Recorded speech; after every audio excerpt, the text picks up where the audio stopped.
Nakaupo ka sa gobyerno, hindi ka sikat. Sira pala ulo mo eh. Sarili kong pinagpawisan yung ibinibigay ko sa tao. Sisikat kayo pag nakitang katabi ko kayo. Hi everyone! Mukhang ayaw magpatalo ni Norman Enidoro dahil tila wala siyang pagsuko sa kanyang mga mata dahil ipinagyayabang pa din niya ang kanyang feeling mayaman at katiting na humanitarian. Sa video na ito ay panoorin natin ang tila hindi nawawalang kahambugan ni Norman Enidoro. Panoorin natin ang video na ito. Nagsimula ang video nang may politiko daw na ayon kay Norman Enidoro ay para daw sumikat ay kumakapit sa kanya. Pero hindi naman sila kilala sa lipunan. Gagamitin ng aking pangalan, babateryahin ako para magkaroon sila ng pangalan. Kasi sa sarili nila, ang pagkatao, hindi nila kayang gumawa ng pangalan. Yun ang totoo nun. Biruin mo, nakaposisyon ka sa gobyerno, hindi mo kayang gumawa ng sarili mong pangalan. Para sumikat ka, babateryahin mo ko. Tinawag naman ng support ni Norman Enidoro ang nasa gobyerno daw pero natatakot naman siyang pangalanan siya. Nakaupo ka sa gobyerno, wala kang sariling identity. Nakaupo ka sa gobyerno, hindi ka sikat. Para sumikat ka, sasakay ka sa pangalan ko. Iyon ang malupit doon. Yun ang malupit doon, supot ka. Ipinakita naman ni Norman Enidoro kung paano kumain at minumbog niya ang tubig sa kaininom. Mga kapatid, ganito pong kumain ng patay gutom. Maraming order.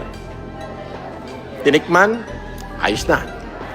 Iinom ng coke at saka ng kanyang aqua panapa. Excuse me. Okay na ako, goods na ako.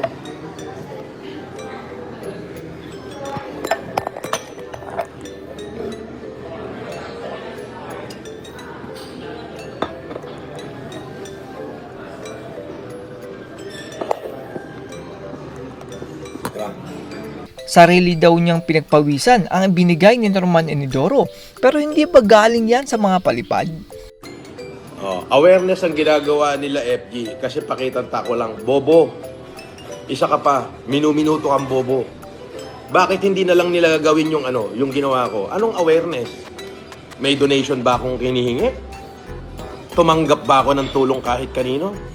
Sira pala ulo mo eh. Sarili kong pinagpawisan yung ibinibigay ko sa tao.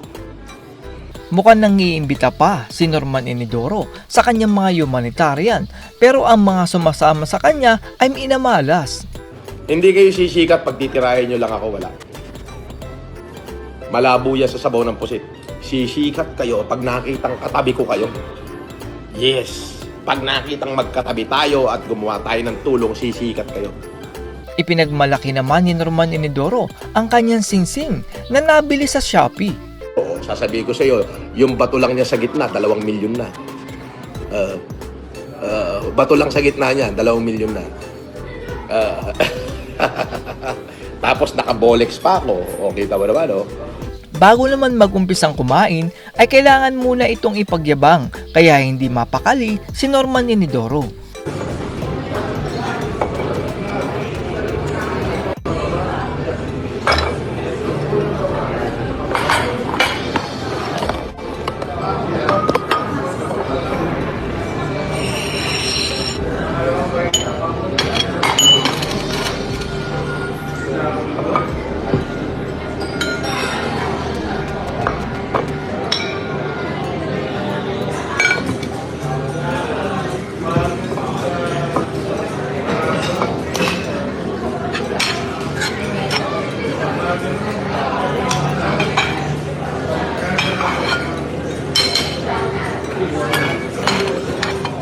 Ipinagyabang naman ni Norman Enidoro ang kanyang pagkain at tikim lang daw ang kanyang gagawin dito.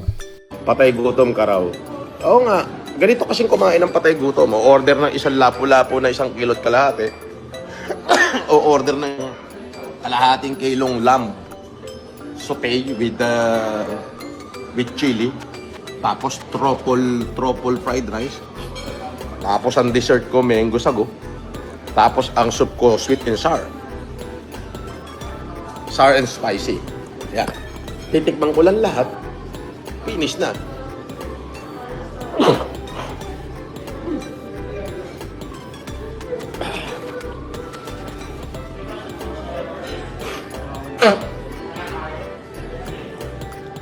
Ito naman po yung tauhan ni Norman Enidoro na kung saan ay nangihingi pala siya ng donation sa mga OFW.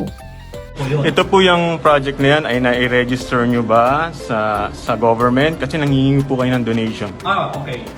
Ito ba ay pinayagan ng government? Pero sir, nanghingi kayo ng donation. Hindi po kami nanghingi. Paano nyo po kayo paano po kayo nagkaroon ng pondo? Bakit po kasi sir umaaray ngayon yung ibang OFW at yung na na-scam sila ni Francis Leo Marcos? Pero doon sa sinasabi nila na fake na humanitarian yan, at hindi kami kumuha ng lisensya, kunting consideration saka common sense, no? Gutom na yung mga tao para kumuha ka pa ng lisensya. Di ba? Gutom na yung mga tao. So, yun na yun. Oo. Saan nanggagaling yung pera ni Francis Leo Marcos, sir? Meron po talaga siyang pera. Gaano siya kayaman, sir? Hindi ko masabi yun. Basta, Madami daw problema ang Pilipinas, sabi ni Norman Enidoro, sabay pindot ng ilong at singa. Oy, syempre, para ikasubikat kayo, sasakay kayo sa pangalan ko. Wala, hindi nyo ba kayang gumawa ng sarili nyo lang? Ang daming problema ng Pilipinas. Diyos ko. Ang daming problema ng Pilipinas. Dito ay napikon na si Norman Enidoro at gustong ipatigil ang mga bulldozer dahil mukhang hindi naman bukal sa kanyang loob ang pagtulong. Paano ko ipatigil ko kaya yung backhoe o kaya yung bulldozer na nagtatrabaho ngayon doon? Total, ako naman na magbabayad nun. Paano ko sabihin ko wag na lang ituloy? Di ba? Kasi yan ang laman ng pagkatao nyo. Ang paninirang puri, yan ang laman ng pagkatao at kaluluwan ninyong lahat. Mga walang hiya talaga kayo eh. Kayo yung tunay na mga walang hiya. Nagtatago kayo at nagbabalat kayo di sa mga bihis nyo. Nagbabalat kayo. Yung ibinabato nyo sa akin, kayo, pagkatao ninyo yon. Hindi ko yun pagkatao. Pagkatao ninyo. Dito ay parang napikon na si Norman Enidoro kaya hindi daw niya pinapansin ang mga basher. Alam nyo yung pananahimik ko? Hindi ibig sabihin nun, natatakot ako sa inyo. Nananahimik ako dahil hindi worth na pagtuunan kayo ng pansin, mga hindorotot kayo. Hindi worth na bigyan ko pa kayo ng pansin sapagkat kayo malaking kupal. Sabi ni Kadaber, mainit naman ang ulo mo noon. Ito naman yung humanitarian ni Norman Enidoro para maawa ang mga OFW at magpalipad sa kanya. At marami po tayong series ng humanitarian. Sunod-sunod po yan. Ngayong sinabi ko nga po ay bahagi ng aking 2026 humanitarian. Yan po ay pinaghirapan ko, pinagtuluan ko ng pawis. Ang iba po dyan ay pinagbilhan ko ng aking mga kabuhayan. Iniyabang naman ni Norman Enidoro ang kanyang endorsement at sumikat daw ito dahil sa kanya. Saan ka nakakita? Nag-endorse ako ng Taragis. Butik. Alam mo nangyari doon sa Taragis? 24 hours, instant celebrity. 6 million views. 7 million na ngayon. Ganon kadikalidad ang isang FLM. Ganon pinanonood ng tao. 7 million na nga yata. Hindi ko alam.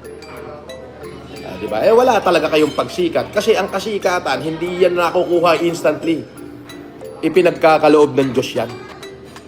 Grabe naman ang hangin ni Norman Enidoro dahil lahat daw ng dumikit sa kanya ay sumisikat. Pero meron ba? Lahat ng dumikit sa akin, sumikat. Yan. Kapag kasama ko. Lahat naman ng tumira sa akin, nalaos, nalubog, hanggang sa maging normal vlogger na lang na kumikita sa pangalan ko. Ayan, tamtamin nyo yung sinabi ko at magnilay-nilay kayo. Baka sakaling matauhang kayo. Hindi kayo sisikat pag titirahin nyo lang ako, wala. Malabo yan sa sabaw ng pusit. Sisikat kayo pag nakitang katabi ko kayo. Yes, pag nakitang magkatabi tayo at gumawa tayo ng tulong, sisikat kayo. Yun ang totoo nun. Sa huli ay gumawa pa din ng scripted content na kunwari ay hindi nagbayad si Norman Enidoro. Ako, pag kumain dito sa Hilton, hindi ako babayad. Alis na ako, ha? Kita mo, alis na, oh. Hindi ako nagbabayad. Yan ang mga patay gutom, hindi marunong magbayad pag kumain. Oh. At yan po ang tila palaban ng si Norman Inidoro.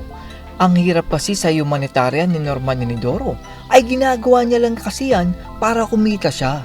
Nagla-live siya sa kanyang mga social media dahil may natatanggap siyang palipad. Ang masama kasi dito ay nagagamit ni Norman Inidoro ang mga naghihirap na tao para maawa ang mga OFW. Siyempre, pag nakita ng mga OFW na may tumutulong daw kuno, ay magpapalipad sila kay Norman Inidoro. Si Norman Inidoro ay 10% lang ang gagamitin at ang iba ay sa kanya na. Isa itong uri ng paggamit sa paghihirap ng iba para kumita si Norman Inidoro. Hindi naman po masamang tumulong. Pero kung ang pagtulong mo ay para kumita ka ng malaki, ay hindi ito isang humanitarian, kundi isang hanap buhay. That's all everyone. Salamat sa inyong panonood. This is Chuck and you're watching Biker Drone.